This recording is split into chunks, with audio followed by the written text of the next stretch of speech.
Afternoon mga langga, tapos na ba yung tanghalian? Share ko lang sa inyo paano ako mamalingki dito sa Taiwan. Meron ho sila ditong wet market na naka-aircon at meron din yung bilad-bilad ka sa araw.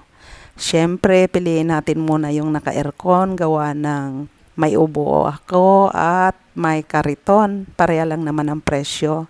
Ayan, namili ho tayo ng seafoods, ng karne, ng manok, ng baboy, at pang shabu-shabu. Sa Pinas ho, ang tawag dyan ay samyupsal. Ayan, tingnan nyo ang gulay, green na green. Mahal ho siya, pero mas mahal sa Pinas. Kagagaling ko lang nagbakasyon.